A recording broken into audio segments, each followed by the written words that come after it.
Moi, je suis avocat d'une victime de travail dissimulé. Mon confrère Antoine Lachenot, lui, il s'occupe plutôt de la victime qui avait subi le harcèlement sexuel.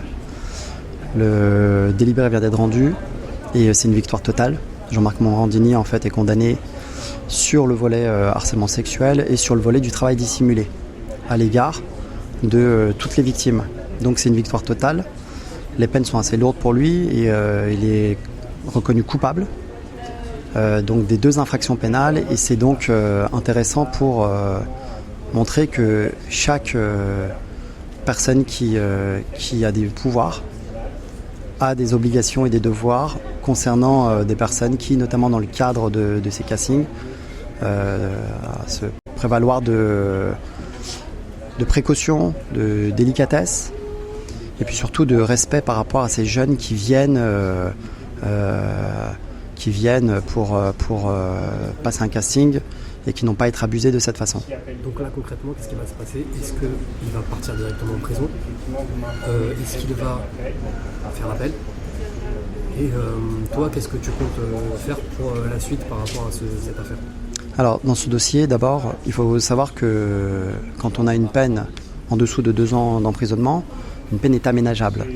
Monsieur Morandini a été reconnu coupable, notamment sur les faits de harcèlement sexuel, à une peine de 6 mois de prison avec sursis. Donc il n'ira pas en prison. Sa peine est aménageable, bien sûr, mais surtout, c'est qu'il n'a pas de prison ferme. C'est-à-dire que s'il réitère les faits, il sera effectivement, lui sera appliqué une peine ferme. Mais là, c'est du sursis. S'il va interjeter appel, je ne sais pas, ça sera la stratégie de ses avocats.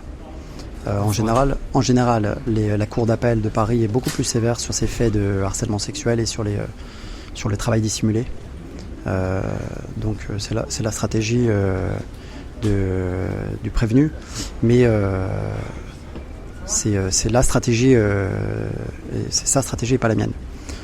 Concernant ce qu'ont fait mon client, notamment Monsieur Surtel, il attendait avec appréhension ce résultat. Il pensait vraiment que quelqu'un d'aussi important serait toujours protégé, et non, la justice ne protège personne.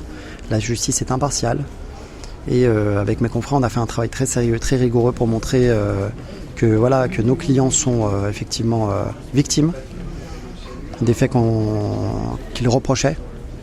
Et malheureusement, ils ont subi un véritable calvaire tout au long de ces dernières années. Et ce calvaire, oui, ils ont postulé à un casting et il s'avère qu'un faux profil avait réceptionné leur demande de casting pour pouvoir les amener à une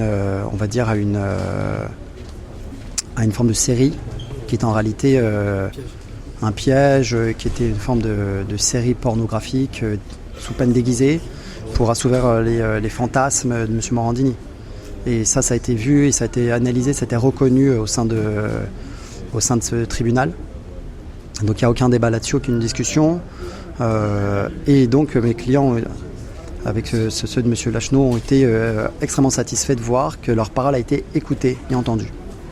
Qu'est-ce que tu en as ressenti, toi? Alors déjà, avant même le délibéré, est-ce que tu étais confiant? Et suite à ce délibéré, maintenant pour toi, donc tu as dit que c'était une victoire. Ça y est, tu es soulagé? Comment ça se passe? Non, j'avais une appréhension, bien sûr, on a toujours une appréhension avant une décision de justice, c'est évident. Mais j'étais serein. On a fait un travail très sérieux, encore une fois, et il n'y avait pas de raison de douter. Il n'y a pas de justice à 2 vitesses. La justice, elle est longue, effectivement. Ça a mis du temps. Il y a eu une instruction au départ où il fallait auditionner tout le monde.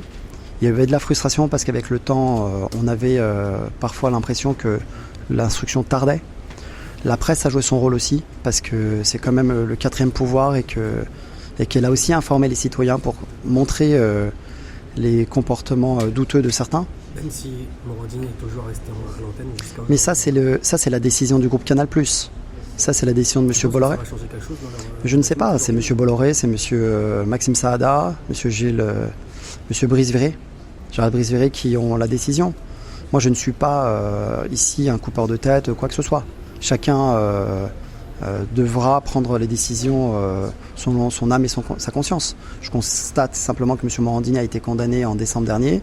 Il est de nouveau condamné aujourd'hui sur des faits assez graves, puisqu'on touche d'un côté des mineurs et de l'autre des jeunes.